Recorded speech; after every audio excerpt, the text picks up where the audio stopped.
Ever feel like you're just getting headlines and sound bites, like you're missing the full story? Well, today we're going deep on something that's been generating some serious buzz, the ejection of Luka Dončić during that game last week.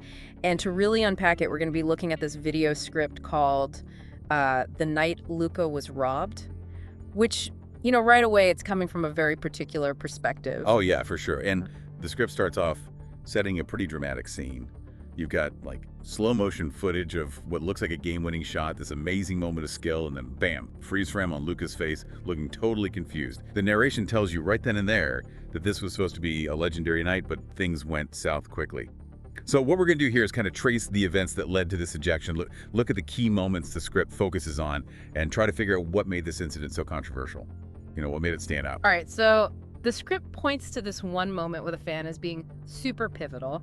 The narration says that Luka wasn't even talking to the ref JT Orr when Orr stepped in and gave him a technical foul.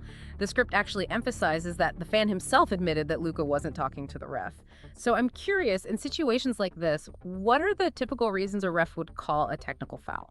Well, a technical foul usually gets called for unsportsmanlike conduct, which can be anything from using bad language to making inappropriate gestures towards the refs, other players, or even the fans. It really comes down to the referee's judgment. They have to keep control of the game. So when the script really highlights that Luka wasn't talking to the ref, it does make that first technical seem pretty unusual. Like, it doesn't quite fit the usual reasons for calling one. And then right after that first technical, the script really zooms in on Luka looking totally stunned as he gets hit with a second technical, and boom, he's ejected.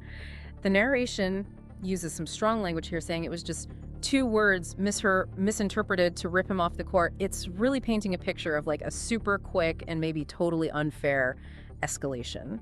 Yeah, that's what's really striking, that it happened so fast. The script is definitely framing this as like a total overreaction. It makes you wonder what could have been said or maybe misheard in that short amount of time without knowing the exact words from both sides. Yeah. It's tough to say for sure if it was justified or not. We only have the script's version. Right, and then the video script goes on to describe Luka leaving the court. There's a slow motion shot of him walking off head down, and the opposing team's fans are going wild cheering. Yep. The narration talks about this loss of passion and pride. It's a very dramatic way of presenting it. It definitely highlights the emotional impact. These kinds of decisions by refs can have a huge effect, not just on the players, but on the whole atmosphere of the game. The script is using this visual to really drive home the point that the ejection felt unjust.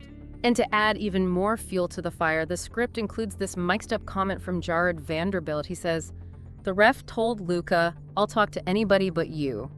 And the narration interprets that as basically a personal vendetta. How often do you actually hear about personal conflicts like that affecting how refs call a game? Well, it's pretty rare to actually have a quote like that, Yeah. caught on a mic, but the feeling that a ref might be biased does come up sometimes, especially in these high-pressure competitive environments. Officials are supposed to be objective, but they're human too, and sometimes past interactions or even just perceptions can affect their decisions, even if they don't mean for it to happen. The script is definitely pushing the idea that there was some kind of personal issue going on here. Yeah. And then the script goes on to directly link Luka's ejection to this big momentum shift in the game. The Thunder went on a 29-12 run right after he left, and the script claims it was all because of the ejection, not because of any of the usual things that can happen in a game. That's a pretty bold statement. It is. I mean, when a star player gets taken out of the game, it can definitely affect how the team performs. But saying that a specific run of points was only because of the ejection and not because of other factors like team dynamics or what the other team is doing, that's probably an oversimplification. Although the timing that the script highlights does make it seem like that ejection was a turning point. Then the video script takes us to the locker room, and it's just Luka by himself with a towel over his head. The narration really emphasizes the aftermath that we don't see, and the question that's implied, like, what did I even do wrong? It's meant to make you feel for Luka. Oh, for sure. It makes the whole thing feel more personal, and it makes the viewer, or in this case, the listener, think about what it must have been like for the player right after that controversial decision. And then the script wraps up by laying out the consequences in a really stark way. Luka gets a $35,000 fine for criticizing the refs, but there's no mention of any consequences for the ref himself. And the narration has this defeated tone about the whole thing, like it's saying the system isn't fair. Yeah, that difference in consequences is a big point of debate. Yeah. In pro sports, players get scrutinized and penalized really heavily for their behavior. but refs are evaluated, and any consequences they might face happen behind closed doors. The script is highlighting this imbalance to strengthen its argument. So basically, from this deep dive into the video script, we're seeing the series of events that escalated really quickly and resulted in a star player getting ejected, which had a big impact on the game. And the whole thing is presented as this story of perceived unfairness and a lack of accountability for the refs. And this brings up a really important question to think about in pro sports, which are so intense and emotional. How do you strike the right balance between keeping order through officiating and allowing athletes to express their passion?